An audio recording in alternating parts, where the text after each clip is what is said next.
Hey guys, masih dalam rangka Road to Spider-Man No Way Home, Mr. Gunn akan mengulas project film Spider-Man sebelum versi dari Tom Holland. Kalau di video sebelumnya kita sudah ngebahas bagaimana kerenyahan trilogi legendaris dari garapan Sam Raimi, sekarang giliran dari karya Mark Webb yang akan kita bahas. Yap, kita akan ngebahas The Amazing Spider-Man yang diproduksi oleh Sony Pictures yang hanya dirilis dalam 2 sequel saja ini. Sayangnya karena persoalan profit dan berbagai masalah lainnya, The Amazing Spider-Man ketiga atau bahkan keempat batal digarap. Diperparah lagi dengan beberapa review buruk dari para penonton untuk film The Amazing Spider-Man ini guys. Tapi, apakah memang benar-benar seburuk itu? Nah sekarang, mari kita bahas bersama-sama. Dimulainya The Amazing Spider-Man yaitu pada tahun 2012. Andrew Garfield ternyata terpilih sebagai cast yang memerankan sosok Peter Parker selanjutnya setelah Tobey Maguire. Versi Andrew Garfield memang terlihat jauh sekali berbeda dari versi Tobey Maguire. Memang di saat itu, versi Tobey Maguire memang benar-benar sangat sulit untuk digantikan. Tapi, bukan berarti The Amazing Spider-Man sepenuhnya jelek guys. Selain aktor yang berbeda dan juga gaya penceritaannya yang juga berbeda, ada poin-poin penting yang membuat film ini berbeda dari film versi Tobey Maguire. Di awal film, kita benar-benar disajikan origin story dari seorang Peter Parker secara lebih mendalam. Sutradara Mark Webb menyisipkan asal-usul orang tua kandung Peter Parker dengan sangat baik. Ternyata orang tua Peter Parker adalah seorang ilmuwan yang bernama Richard Parker. Nah, Richard Parker ini adalah seorang ilmuwan yang khusus untuk mengembangkan sebuah penelitian tentang laba-laba. Awal dari film ini bahkan memperlihatkan interaksi Peter Parker kecil dengan ayahnya yang sedang bermain. Dengan beberapa alasan tertentu, Richard Parker kemudian membawa seluruh keluarganya dan juga menitipkan Peter Parker ke Uncle Ben dan juga Aunt May. Selanjutnya, Peter Parker tumbuh bersama paman dan juga bibinya tanpa mengetahui bagaimana nasib ayah dan juga ibunya.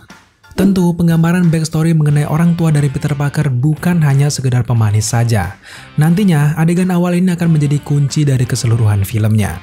Di film yang pertama ini digambarkan kalau Peter Parker sudah tumbuh menjadi seorang remaja. Dari sini terlihat jelas kalau penggambaran Peter Parker sedikit berbeda dari versi Tobey Maguire. Poin yang sama tentu saja karena Peter Parker masih menjadi target bully oleh teman-temannya. Di universe manapun, tentu saja seorang Peter Parker akan selalu dibully oleh teman-temannya guys. Tapi, style dari Peter Parker di sini justru terlihat lebih tengil, ceria, dan tidak sekalem atau seculun dari versi Tobey Maguire. Penggambaran karakter yang seperti ini tentu saja membuat Peter Parker terlihat lebih fresh dan juga lebih cool. Di sekolah, Peter Parker ini sangat menyukai teman wanitanya yang bernama Gwen Stacy yang kita semua tahu menjadi love interest dari Peter Parker di film ini. Semakin beranjak dewasa, Peter Parker terus berusaha untuk mencari asal-usul ayahnya. Hingga pada suatu momen, ia tidak sengaja menemukan catatan berisi persamaan algoritma yang tentunya milik ayahnya dulu. Peter Parker kemudian juga menanyakan ke Uncle Ben dan juga Aunt May mengenai foto orang tua yang berdiri samping ayahnya. Sempat dirahasiakan, Uncle Ben akhirnya berinisiatif untuk memberitahukan hal yang sebenarnya kepada Peter Parker karena dianggap sudah dewasa. Dan kemudian disebutlah nama Curt Connors dari foto tersebut. Di masa lalu, ternyata Dr. Curt Connors memang adalah mitra kerja dari ayahnya. Setelah mengetahui rekan dari ayahnya itu, Peter Parker kemudian mencari tahu informasi tentang orang tersebut. Dan akhirnya ditemukanlah bahwa Curt Connors bekerja di Oscorp Tower. Berbekal rasa ingin tahu yang sangat besar, Peter Parker kemudian masuk ke fasilitas Oscorp dengan berpura-pura sebagai salah satu peserta magang. Peter Parker kemudian lalu bergabung dengan peserta magang lainnya dan melihat ada seorang Gwen Stacy sebagai pemandunya. Ternyata Gwen Stacy sendiri bekerja seperti seorang asisten dari Curt Connors. Bahkan di gedung Oscorp ini, Peter Parker juga menyelinap masuk ke salah satu fasilitas yang berisi begitu banyak laba-laba percobaan. Nah, ruangan ini memang dimaksudkan untuk menjadi proyek rekayasa genetika laba-laba. Nah, di sini Peter Parker tidak sengaja menyentuh salah satu jaring dan membuat kerumunan laba-laba terjatuh. Pada akhirnya, Peter Parker berusaha untuk membersihkan tubuh dan juga pakaiannya. Tapi secara tidak sadar, ternyata ada satu ekor laba-laba yang luput dari perhatiannya. Selanjutnya, seperti origin story dari kekuatan Spider-Man baik di komik ataupun di versi Sam Raimi, laba-laba itu pada akhirnya menggigit Peter Parker dan memberikan Peter Parker kemampuan khusus yang sangat luar biasa. Ketika perjalanan pulang, Peter mulai merasakan ada yang aneh dengan tubuhnya. Seperti adegan di kereta, by the way film ini juga punya adegan fight di kereta seperti film Sam Raimi. Meski memang tidak begitu epic, scene ini menunjukkan bahwa Peter Parker secara tiba-tiba punya refleks dan juga insting yang sangat baik. Apapun yang ia sentuh kemudian melengket ke tangannya. Intinya, inilah awal mula Peter Parker mendapatkan kekuatannya. Titik awal seorang Peter Parker menjadi superhero sama dengan film garapan dari Sam Raimi. Yap, kematian Uncle Ben dalam satu situasi yang membuatnya merasa sangat-sangat bersalah. Pada akhirnya Peter Parker mulai membiasakan diri dengan kekuatan barunya. Ia beradaptasi dengan cepat dan juga berlatih agar bisa menggunakan kekuatannya itu. Dan pada akhirnya, Spider-Man akhirnya berhasil menunjukkan kisahnya seperti kisah superhero pada umumnya.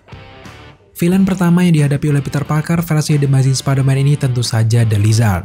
Kemunculan makhluk yang bernama Lizard ini sendiri sebenarnya atas andil dari seorang Peter Parker itu sendiri. Dr. Curt Connors yang telah berusaha mengembangkan penelitiannya dengan regenerasi tubuh terus-menerus gagal karena satu algoritma yang kurang. Ketika ia bertemu, bahkan Peter Parker sempat membantu Curt Connors dengan memberitahukan algoritma tersebut yang ia tahu dari catatan ayahnya.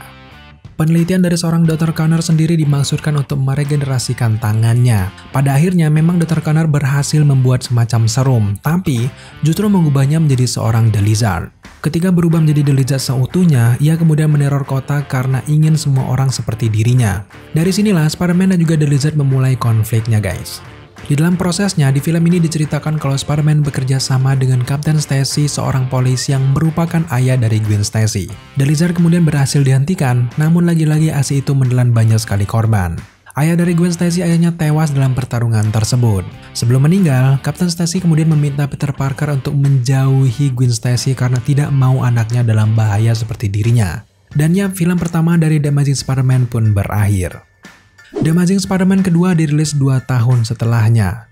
Peter Parker kemudian diceritakan kembali melanjutkan kehidupannya sebagai Spider-Man. Di film ini, kita kembali lagi diperkenalkan dengan karakter Harry Osborn, sahabat kecil dari Peter Parker. Namun bedanya, ayah dari Harry Osborn ini meninggal bukan karena Spider-Man. Ayah Harry Osborn meninggal karena terserang penyakit turunan yang diberi istilah Goblin Disease. Di akhir hayatnya, Norman Osborn memberikan sesuatu kepada Harry yang sangat mengejutkan dirinya.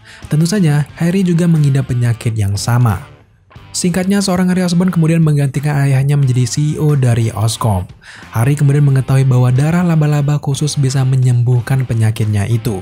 Sejak mengetahui itu, ia kemudian meminta bantuan kepada Peter Parker untuk mempertemukannya dengan Spider-Man. Tentu saja, di momen ini Spider-Man menolak diambil darahnya. Selanjutnya, di film kedua dari The Amazing Spider-Man ini sendiri memberikan origin story singkat untuk karakter Electro. Max Dillon, seorang teknisi dari Oscorp, terjatuh di sebuah tangki yang berisi belut listrik. Nah, kejadian ini justru memberikan kemampuan menampung energi listrik dan mengubahnya menjadi seorang yang bernama Electro. Kehadiran dari Electro ini bahkan dimanfaatkan oleh seorang Harry Osborn. Saat itu, Harry Osborn juga didepak dari kursi CEO Oscorp karena dijebak. Ia kemudian meminta bantuan Electro agar ia bisa masuk ke fasilitas Oscorp. Selanjutnya, Harry kemudian berhasil masuk ke dalam Oscorp dan disuntikanlah racun laba-laba milik Richard Parker. Nah, hal itu justru mengubah Harry menjadi Green Goblin yang seutuhnya. Singkatnya, pertarungan kemudian terjadi antara Electro dan juga Spider-Man. Dengan bantuan dari Gwen Stacy, Spider-Man pun akhirnya mampu mengalahkan Electro. Gwen Stacy di sini merambarkan energi listrik ke web shooter Spider-Man yang mengenai tubuh dari Electro. Nah, hal ini membuat Electro overload dan kemudian meledak dan menghilang begitu saja.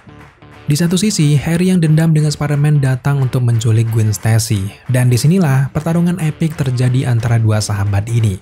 Yang membuatnya epic sebenarnya bukanlah adegan fight superhero dan juga villain, tapi adegan emosional ketika Peter Parker tidak mampu menyelamatkan nyawa dari seorang Gwen Stacy.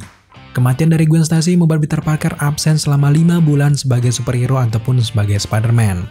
Hingga di satu momen, ia kemudian memutuskan kembali beraksi dan juga menutup film ini dengan sangat epic. Well, apakah The Amazing Spider-Man seburuk itu menurut kalian?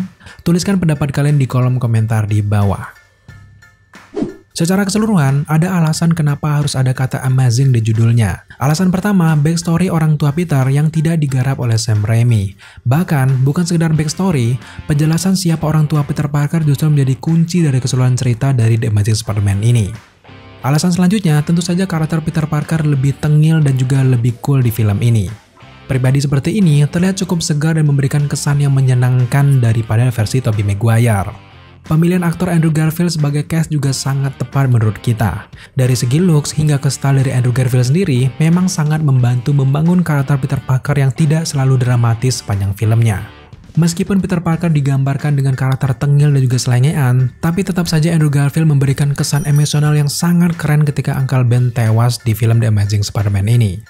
Dan tentunya, adegan yang paling diingat dari film ini tentu saja adalah kematian dari seorang Gwen Stacy.